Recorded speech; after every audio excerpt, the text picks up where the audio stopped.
అనంతరం లెక్కింపు రోజు నుంచి మొదలుపెట్టి అధికార మదంతో Telugu Desam party, Janasena party rowdy మోకలు ఈ రాష్ట్ర వ్యాప్తంగా రెచ్చిపోయి ధ్వంసాలు చేస్తుంటే, మారణ హోమం చేస్తుంటే ఏ నియోజకవర్గానికి ఆ నియోజకవర్గం ఎమ్మెల్యేలు గెలిచిన వారు ప్రోత్సహిస్తూ పైనుంచి చంద్రబాబు నాయుడు డీజీపీకి, ఎస్పీలకి కేసులు కట్టబాకండి, మా కార్యకర్తలు చేసేటువంటి ధ్వంసాన్ని మీరు విట్నెస్గా చూస్తూ ఉండండి తప్పితే మా వాళ్ళని ఎక్కడ ఆపటానికి వీల్లేదు, మీరు పోలీసు ఉద్యోగం చేయటానికి వీల్లేదు అని చెప్పని వాళ్ళ పోలీసులు చేతులు కట్టి ఈ ధ్వంసరచన చేస్తున్నాడు. ఈ రాష్ట్రానికి గతంలో బీహార్ ఎట్లా ఉండేదో, లేదా ఒక ఉత్తరప్రదేశ్ ఎట్లా ఉండేదో, ఇవాళ ఆంధ్రప్రదేశ్ రాష్ట్రాన్ని కూడా ఒక హింసా రాష్ట్రంగా, హింసారాజ్యంగా ఆయన తయారు చేస్తున్నటువంటి తండ్రి కొడుకు ఇద్దరు కలిసి చేస్తున్నటువంటి పరిస్థితులు వాళ్ళు ఎంత అంటే పోలీసులు అంటే కాపాడవలసినటువంటి అరాచక శక్తుల్ని, రౌడీ మోకల్ని, రౌడీల్ని అరికట్టాల్సినటువంటి పోలీసులు కనీసం దారుణంగా గ్రామాల్లో, పట్టణాల్లో మర్డర్ కేసు ముద్దాయిలు, రౌడీ షీటర్స్ అందరూ కూడా స్థానిక సిఐల్ని, డిఎస్పీలని ఎరా ఉద్యోగం చేయాలని లేదా, ఉంటావరా నువ్వు ఎక్కడ అని మాట్లాడుతున్నా కూడా కనీసం అన్ని వీడియోలు ఉన్నాయి. ఇవన్నీ హైకోర్టుకి ఇవ్వబోతున్నాం, అన్ని వీడియోలు ఉన్నాయి. స్థానికంగా ఉన్నటువంటి సర్కిల్ ఇన్స్పెక్టర్ని, సబ్ ఇన్స్పెక్టర్ని, డిఎస్పీని, జిల్లాలో వివిధ ప్రాంతాల్లో జరిగిన ఇన్సిడెంట్లు, ఎరా ఉద్యోగం చేయరా, విఆర్కి వెళ్తావారా, విఆర్కి పంపిస్తా నిన్ను, అయితే కనీసం పోలీస్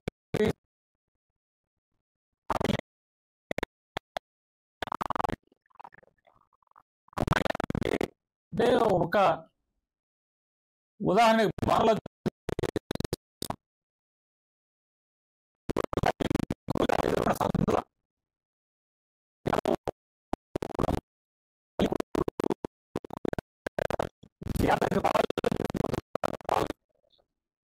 కొడుకు లేడు ఇంటి దగ్గర, ఇంకా కౌంటింగ్ పూర్తవలా, గూండాలు ఆ ఇంటి మీద పడి కనీసం ముసలావిడని కూడా, 65 ఏళ్ల పెద్దావిడని కూడా చూడకుండా ఆవిడ్ని కొట్టి ఇల్లంతా ధ్వంసం చేస్తే, ఇంట్లో టీవీలు, సామాన్లు మొత్తం, మంచము, టేబుల్స్, ఫ్రిడ్జ్ అన్ని బద్దలు కొడితే పోలీస్ కేసు లేదు. కేసు ఇస్తే కేసు రిజిస్టర్ చేయరు, కాగితం ఇచ్చినా కూడా పోలీస్ స్టేషన్లో గిరాటు కొట్టే పరిస్థితి.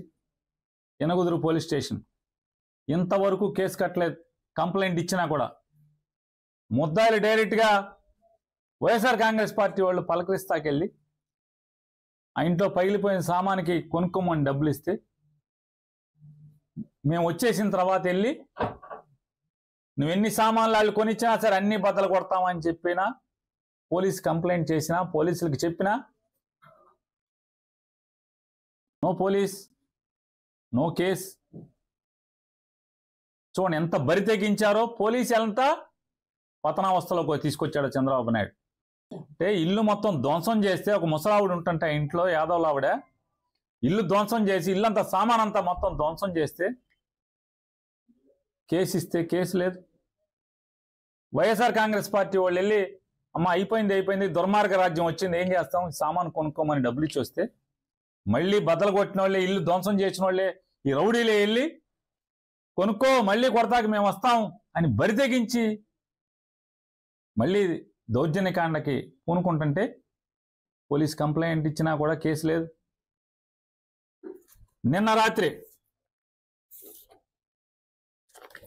గౌడ కులస్తుడు, చిన్న కుటుంబం, కూలి చేసుకు బతుకుతారు మూడు పిల్లలు, వాళ్ళ ఇంటి మీదకి వెళ్ళి కేవలం వైఎస్ఆర్ కాంగ్రెస్ పార్టీకి పనిచేశామని చెప్తే ఎన్టీఆర్ కాలనీ, చిలకలపూడి పోలీస్ స్టేషన్లోని పరిధిలోని ఎన్టీఆర్ కాలనీ గోడౌన్స్ ఎదురుగుండా చూడండి, ఆ పేదవాడి ఇండ్లు ఏ రకంగా బియ్యంతో సహా ఏ రకంగా ధ్వంసం చేశారో. ధ్వంసం చేస్తే 3 పిల్లలు పచ్చిగా ఆడు అడుగుతాడంట వెళ్ళినోడు. ఆడి పేరు నవీన్, రౌడీ షీటరు. ఆడి మీద ఒక 25-30 కేసులు ఉన్నాయి.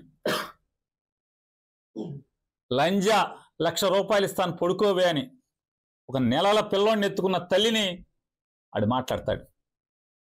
కేసు లేదు. కేసు లేకపోగా పోలీసులు ఎంత దారుణంగా ఉన్నారంటే మరి ఎస్పీ గారు ఏమైపోతున్నాడు? చిలకలపూడి పోలీస్ స్టేషన్ నుంచి వాడికి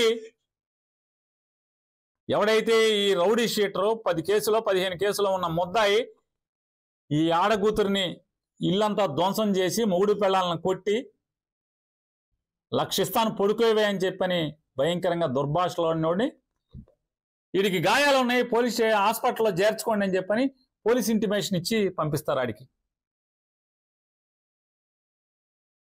వీళ్ళు కేసుకి హాస్పిటల్కి పోలీస్ స్టేషన్కి వెళ్తే హాస్పిటల్కి పంపలా. ఆయన్ని పంపించారు ధ్వంసం చేసిన వాడిని.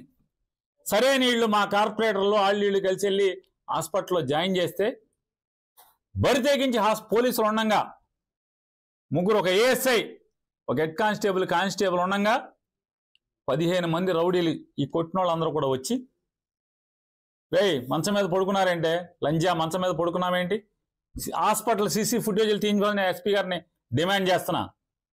నిజంగా మీరు పోలీసు ఉద్యోగం చేస్తుంటే కనుక, జీతం తీసుకుంటుంటే కనుక తీయించండి. ప్రజలకు ఈ రకంగా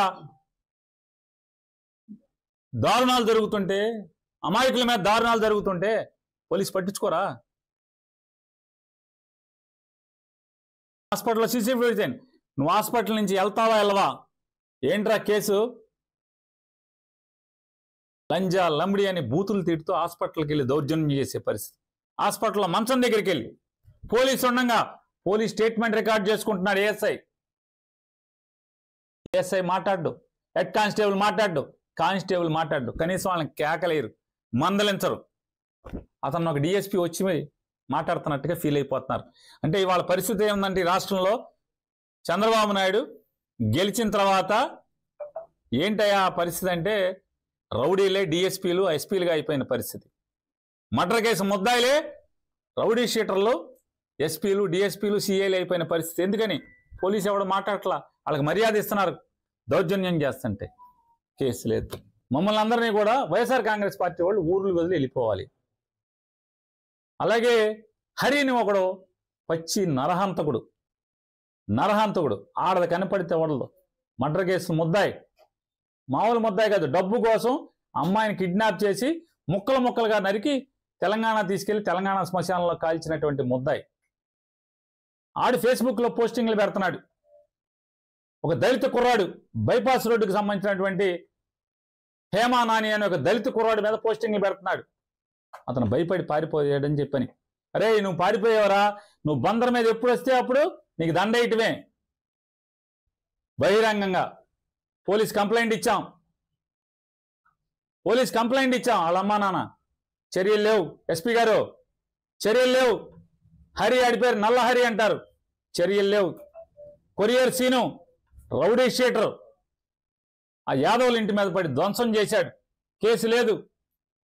ఇవాళ బందర్లో ఉన్నటువంటి రౌడీ షీటర్లు, చిలకలపూడి పాల కేంద్రం సురేష్ అనేవాడు